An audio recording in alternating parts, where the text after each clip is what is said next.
Welcome to HortTube. My name is Jim Putnam. In this video, we're going to do some garden tasks in the Raleigh garden. But I'm going to start this video a little differently than that. We're actually down in Florida, near a little west of Gainesville, Florida, and we came into a propagation house at a nursery we're visiting, and he does propagation exactly, almost exactly like I did at my nursery. And if you go back to the very first video on this channel, it is a plant propagation video, and I was calling the channel Scape Tube or something like that.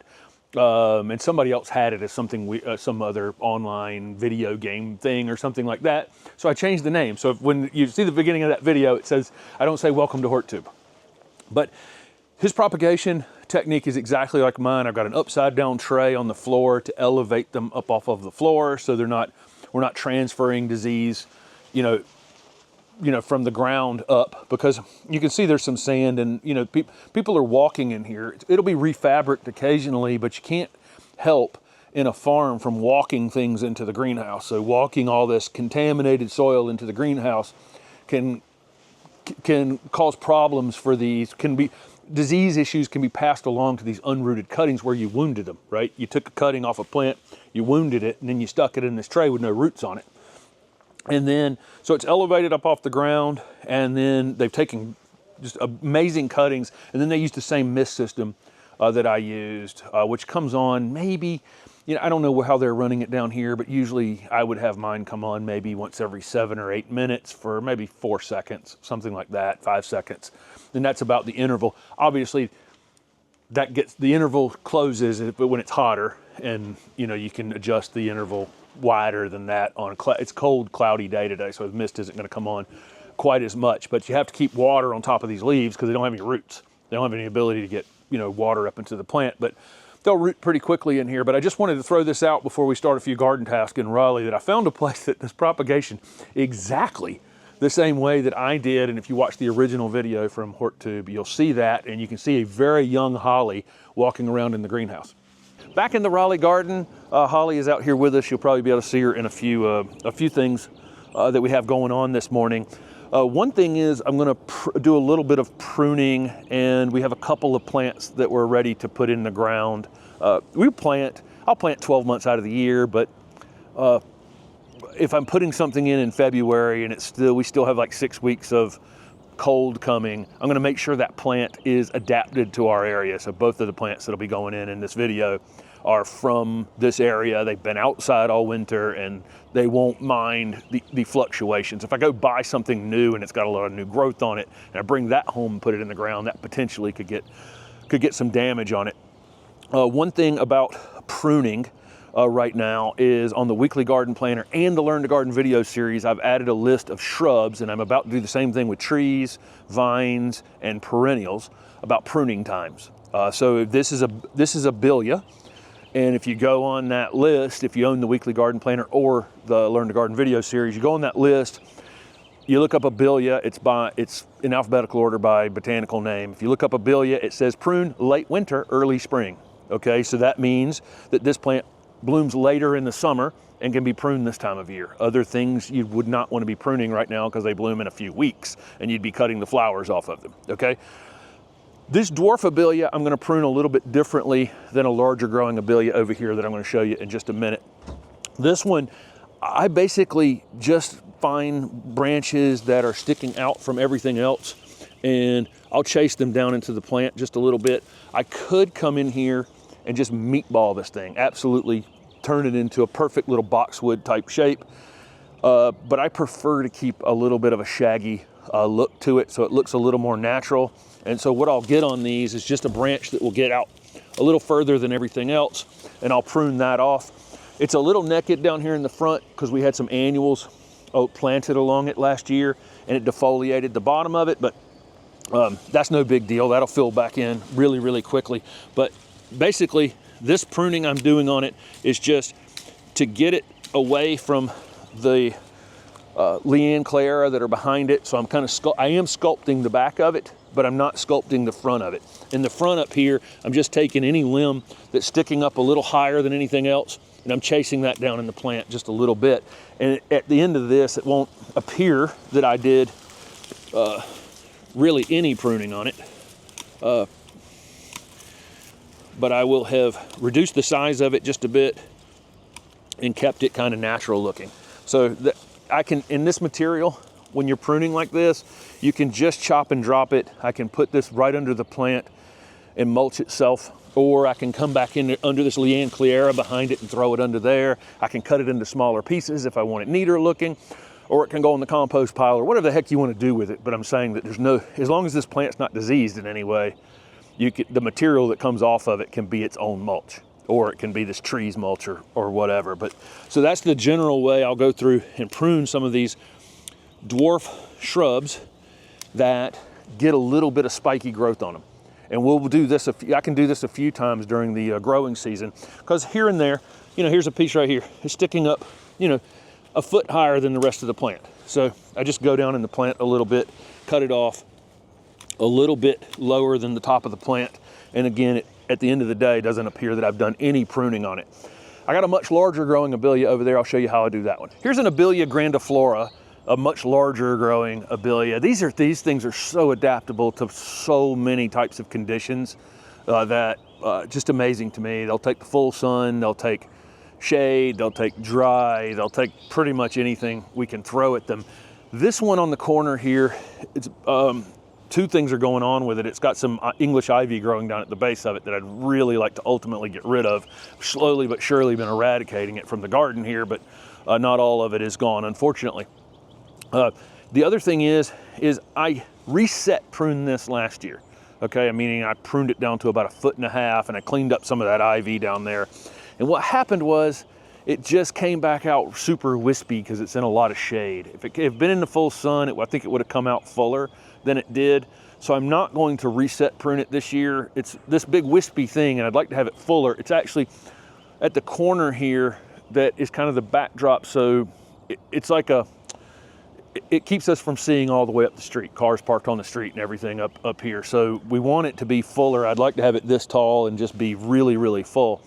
I'm fighting the shade for that. And then, so what I need to do, I think I'm just going to give it kind of a general pruning, but much higher this year. And then allow this material that's formed down in here. I'm not gonna cut it off again. You know, the material that I forced down here in the middle, I'm going to allow it just to catch up. Okay, so there is growth down here in the middle of the plant, but it's never going to catch up. If I cut it down again, it's going to come back out exactly the same. I'm just going to repeat this over and over and over again. I just want to start to thicken it up. If I want to thicken something up, all I really need to do is cut about that much off of it. Okay, off the ends of these branches. I'll probably come in here and cut a little more than that. I think I'm going to take it down to about 4 feet or so. And all I'm doing by stopping this kind of terminal growth that's up here on the top of it. Okay, and I can find a bud right there if I want to be specific about where I'm cutting it. But all I'm gonna do is basically stop the outer growth for a minute, allow some light down in here for these. I did start some new growth down there, but it got kind of eaten by the fact that the plant was stretching a bit last year and it didn't fill in completely. So again, this particular type of pruning, I'm trying to, my reset pruning was ineffective, so now I'm going to just tip prune and see if I can, again, if I can slow it down enough for this thing to fill in the middle. If I can, at some point, this plant's gonna go away because I want something here on this corner. I'll give things opportunity, right, to get a second chance. But if they don't, you know, if they don't do it, then I can replace it pretty easily. All right, at the end of the day, all I'm doing is I'm stopping this terminal growth from continuing to just get wispier and wispier, allowing a little bit of light down in here to allow the stuff that I stimulated a lot of growth last year on it, but then it got covered up by this wispy growth that was up on the top of it in the shade from this maple over here. Hopefully now I can get some of this to fill in a bit. If it starts to do this, get stretchiness again, I just come in here again in June or July and cut it a little bit more. It'll still flower, even if I'm having to cut a little bit off of it. But these will start blooming kind of late May and then bloom through the entire summer. Pollinators love this plant. It's in a perfect place over here too, where there's lots of sun on them in the early morning. Bees can get on this abelia and take advantage of it. The abelia are summer flowering, and they would be pruned late winter, early spring. And then we would avoid things that are going to bloom in a few weeks because they have their flower buds on them. But then there's another group that gets pruned this time of year, would be the things that just flowered. Okay, so that might be camellias or anything that flowered during the winter time. We have an Edgeworthia over here that's in full bloom right now, and as the early things bloom, you can start to prune them. Distilleum, we don't really grow for flowers, but they do flower, and they flower super early. So any Distilleum pruning I want to do on them, I can either enjoy the very small flowers that are on them, or go ahead and prune them. It's up to you, or again, but all of our Distilleum can get some wispy growth, especially if we have them in some park shade or shade conditions. This cast in bronze Distilleum gets covered up in this bronze new colored foliage on it, and gets covered up in this bronze foliage. And so a little bit of pruning on it actually creates more of that new growth. And so I'll just get in here, take off any kind of wispy branch that's coming up above everything else, just like that. And just kind of rein this thing in just a hair, like that. I'm not necessarily trying to meatball it. Normally I'll do these kinds of things with a pair of hand pruners, which I have in my left hand here. And why don't we do that instead? Oh, I just dropped that. So I can keep it kind of still wispy looking and not meatballed. But I'm just basically taking a branch that I want to prune, and I'm tracking it into the plant just a bit. So like there's an example of one that I just want to prune, but I don't want to prune it right here at the top of the plant. If I hedged this off, I'd just be pruning this very vigorous branch right at the top level. And it's so vigorous, it's just going to come right back out and do that. So if I take this though, and I go further down in the plant, that will kind of prevent that from racing off ahead of everything else again immediately. But there you go. I've pruned it, but I haven't butchered it in any way, and it still has a natural form to it. And that thing will flush back out here in the next 4 to 5 weeks and have this beautiful bronze coloration on it. This is an interesting invasive weed. Lesser celandine is the kind of common name for this weed. Unfortunately, if you use Google Lens or one of the plant ID apps, it might ID it as marshmallow, which is a native to our moist areas. It's kind of it's one of these plants that comes up in the late winter and blooms. You don't see it for most of the year, and then as soon as it gets hot, it just turns to mush basically and retreats back under the ground. It does the exact same thing as our native plant does. The flowers close up in the evening, and so here we are in the early morning, and there's a flower on it right there. It opens up. It's actually a very pretty flower, and I think you might make the mistake of keeping this a little bit too long. That flower produces a lot of seeds, a whole lot of seed, and it's showing up in our garden here because it's up the street. There's an entire backyard of a rental house that's covered in this. The state of North Carolina and the city of Raleigh have people reporting seeing this weed so that we can try to eradicate it. It's a very fast growing. So there are lots of invasive plants out in the world. Not all of the invasive plants are taking space from our natives necessarily. This will be terribly controversial what I'm saying right here, but there's some invasive plants that just one pops up here and one pops up there, and it should have never happened, but it's not taking over the world. This plant right here is absolutely covering the ground completely and taking over spaces that are reserved for these early flowering late winter perennials that pop up out of the ground and bloom. So this one is particularly nasty. The state of North Carolina says the only way to eradicate it is actually to spray it. And so, but I can't do that here in our ornamental garden where it's popping up amongst other things. I can't get in here and spray.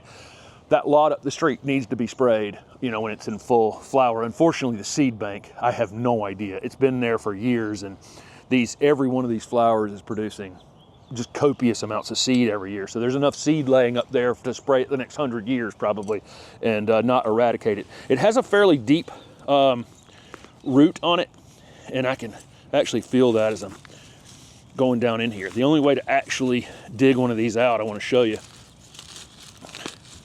is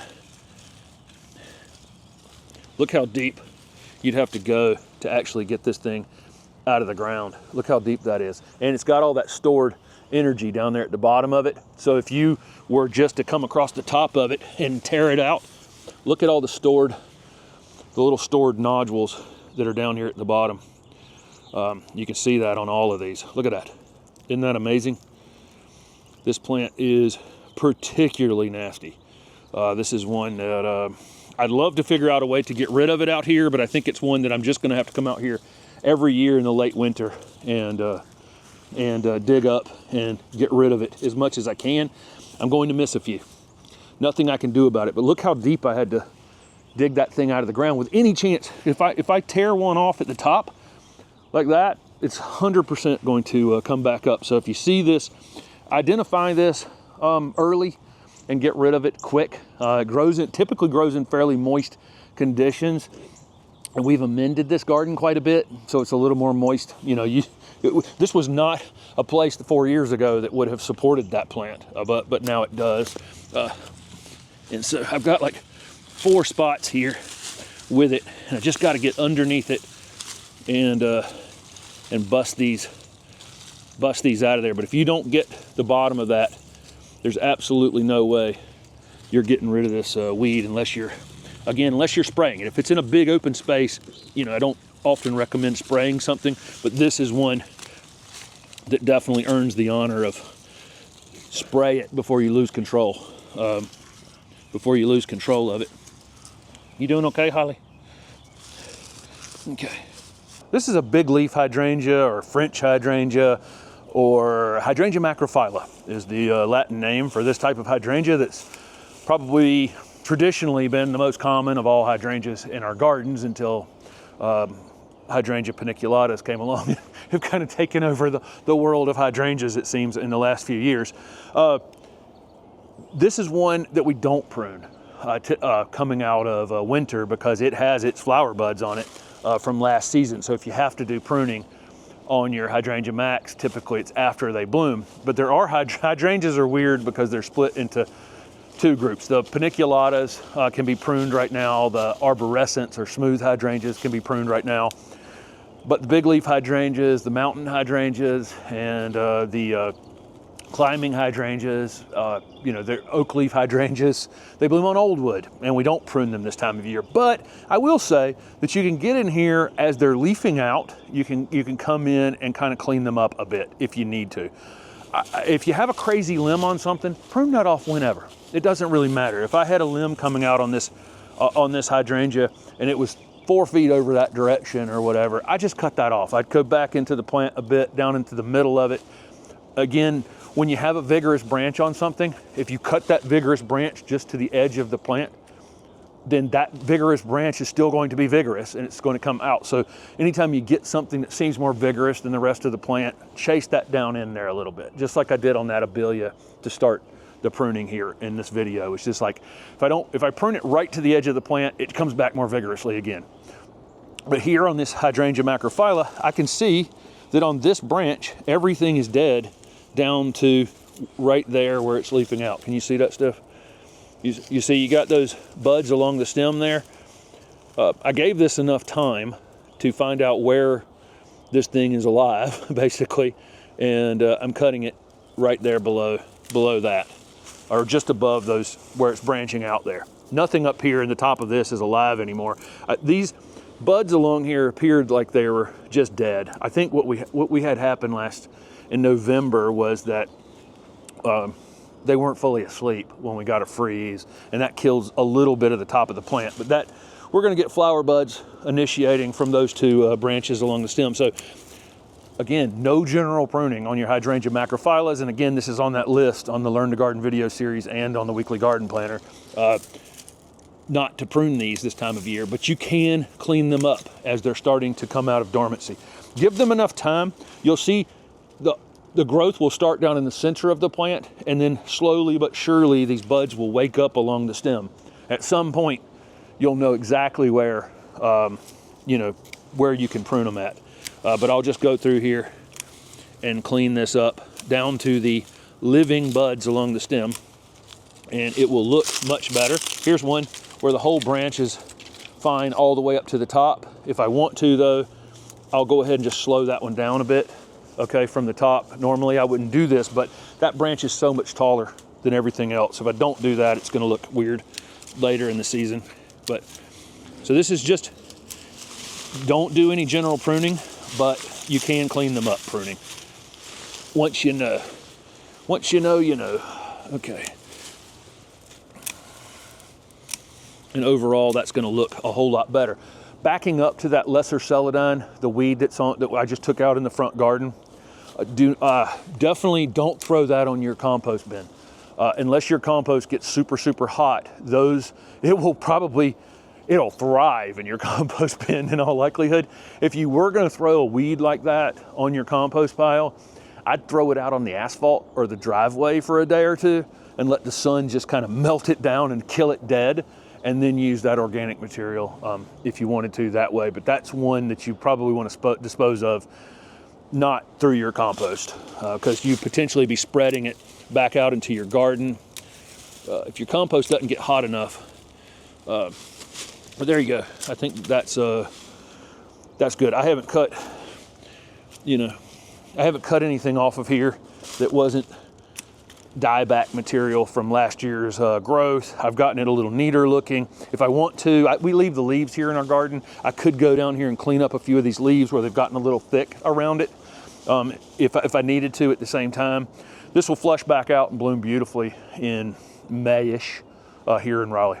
We put a Goshiki osmanthus in this spot where very large lantana was removed. If you're following along with this, what we've been working on so far in the garden since, the new calendar year, back in January, I tore out some very large lantana that, I think for the first season or two, looked pretty good here, but then they got very, very woody, and even cutting them to the ground, they came back so fast from every pruning. They were just overwhelming this space. So it was time for them to move on. And we put this Goshiki osmanthus in. I did a video, as you're watching this one, it will have been up maybe 2-3 days ago, on 10 new plants for the garden, and went over the details about this Goshiki osmanthus if you're interested. One thing I would say about this is these plants that have changeable colors on them during the season. So Goshiki means 5 colors in Japanese, and I said that in that other video, but it gets pinks and different hues on it during the season depending on what time of year it is. Right now it's just simply variegated with kind of a creamy yellow, a kind of a yellowish and green plant. But as it comes into growth during the season, it's going to be changeable. And so you have to be careful with some of those changeable things. I see things like Kaleidoscope Abelia sometimes where it gets that beautiful color in the wintertime, but it matches absolutely nothing that it's sitting next to when it takes on those colors sometimes, like brick and things like that. So if you're adding plants to your garden that do change and evolve during the season, think about how it's going to tie together with other things. As this thing's starting to get its new growth on it, we've got a blueberry on the other side of the space over here that has similar coloration, so that'll match fine. This Leanne Clayera takes on new growth color as well. There's a gold juniper down here. Think about how those colors are going to intermingle with the other things, and also be prepared to move it.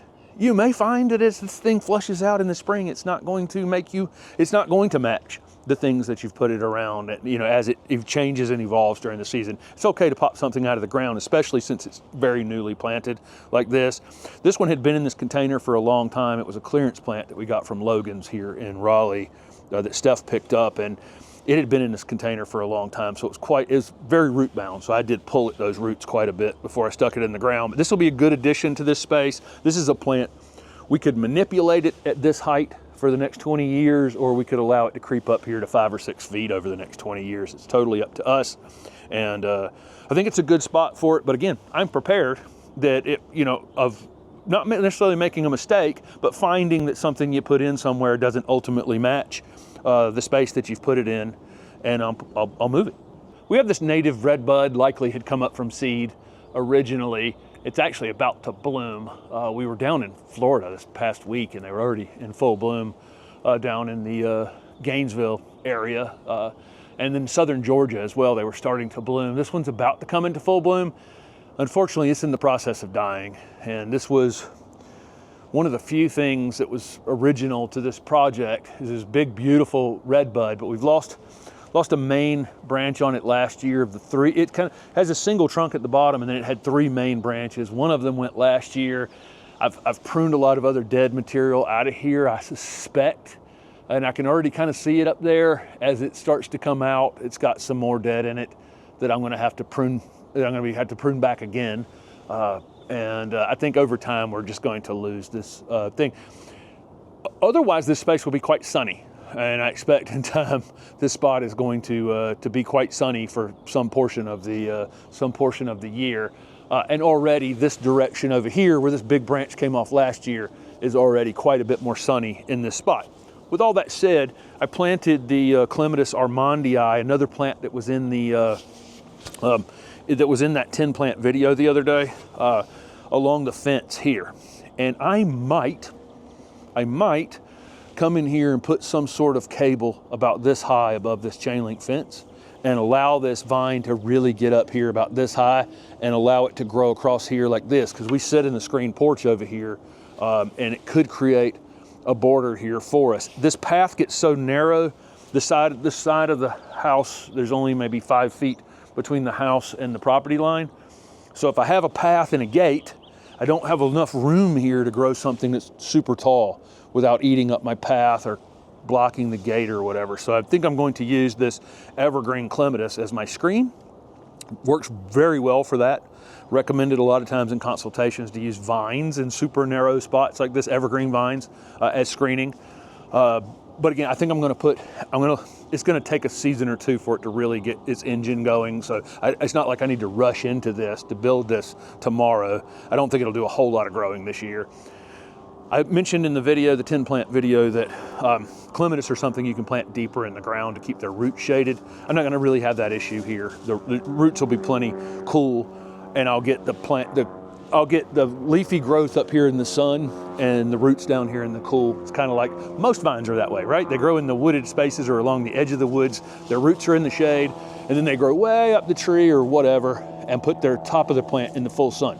That's where they want to be. Red buds are kind of the same way. If you ever see them along the edge of the highway, you'll see that they're right along the edge, so that the roots are in the shade and the top of the plant's up in the sun. So there you go. There's some projects we have going on here in the garden. There's a lot of pruning. Finally, I'm actually happy to be doing all this pruning because we've finally gotten to the place where we can really start to close the loop here in this garden in terms of bringing in material from the outside. You know, we were able to produce more and more, able to produce our own mulch and our own compost and our own materials that we can use to have the plants just kind of refeed themselves season over season over season. But it takes a little while to get the material up big enough for that to take place. So Holly is now,